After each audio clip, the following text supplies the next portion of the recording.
Welcome to ZZZ TV. Kindly subscribe, share, and like for latest updates and news. Subscribe to this channel and press like. When you subscribe, you'll be able to get notifications each time we Lagos post. has 13,325 polling units. 13,325. Wọ́n ní ìjà wà. Àwọn press kan, àwọn kan wá ń pariwo, and this is a bad election. It's violent. Abba. There were violence in 84 polling units. 84 out of 13,324. 25. The back base around that's less than 1%. Yes, sir. Kò sẹ́ni tó lọ university tó ní first class tó gba 100%.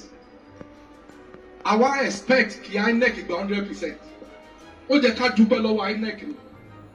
Wọ́n ṣe election tó dáa. This is a good election.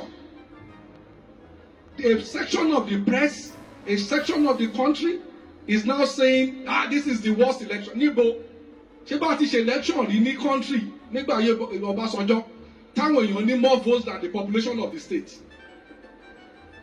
Has that happened now? So we can be very unkind to ourselves. Àwọn kan ti ń sọ, àwọn kan lọ sí military establishment. Mi ìmọ̀ bóyá ẹ rí bí ìjẹta tó ní kí military gbàjọba torí àwọn ò fẹ́ kí. So we are a very difficult people. Pé tí nǹkan bá jà ti bọ́ sí bá ṣe fẹ́ kó rí yẹn kó dàrú náà ni. So àdúrà tẹ́ sọ pé ká máa ṣe kọ́ lọ́hún jẹ́ kí ọkàn àwọn èèyàn ọ̀rọ̀ kí ìlú lè dá. Mo fẹ́ sọ ọ̀rọ̀ kan tí President America kan sọ. President JF Kennedy tó sọ nígbà tó máa sún àyìn.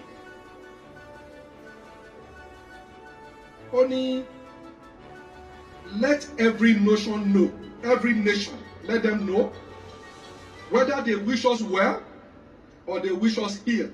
Ill means bad. That we shall pay any price, we shall bear any burden, we will meet any hardship, we will support all our friends, we will oppose all our foes, that is enemies, whether external or internal, to assure the survival of liberty. Ó wá sọ ọ̀rọ̀ kan last, only forgive your enemies, but never forget their names. Only forgive your enemies, but never forget. So ọ̀rọ̀ tẹ́ sọ last, ẹ̀yin kọ́ lẹ kọ́kọ́ sọ sá. He was president in 1963. Wọ́n ti sọ.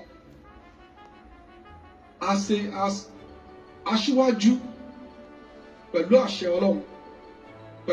Ọlọ́run wọ́n máa ṣe dáadáa pẹ̀lú àṣẹ Ọlọ́run torí wàláì wọ́n rí pé àwọn èèyàn ló dúró tì mí, not the powerful people, pé àwọn mẹ̀kúnnù ló dúró, pé gbogbo àwọn alágbára wọ́n gbégi sọ́nà.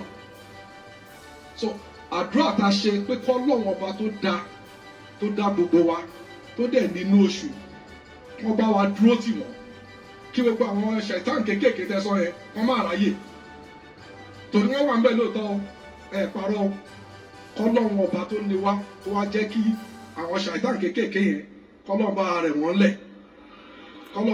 wọ́n lẹ̀ torí apọ̀ Nàìjíríà o ìlú yìí kò gbọ́dọ̀ dàrú o àti apọ̀ dáadáa 200 million destinies inshallah kò ní waste torí náà lọ́lọ́run ṣe gbọ́dọ̀ dúró ti àwọn leaders wa kán bá wa túlù ìṣe torí apọ̀ Yorùbá ní apọ̀ bí ewé rúmọ̀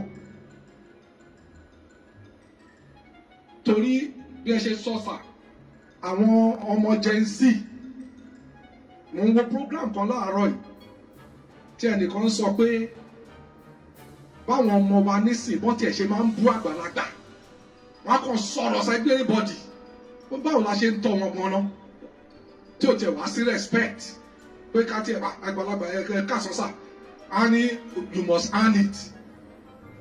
Ta ló hàn ní ọjọ́ orí tiẹ̀?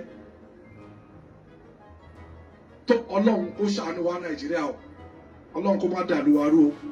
So ní orúkọ president elect, a dúpẹ́ fún yín o, a dúpẹ́ fún gbogbo àwọn tó kó kíní ìjọ, a dúpẹ́ fún gbogbo àwọn tó wá o.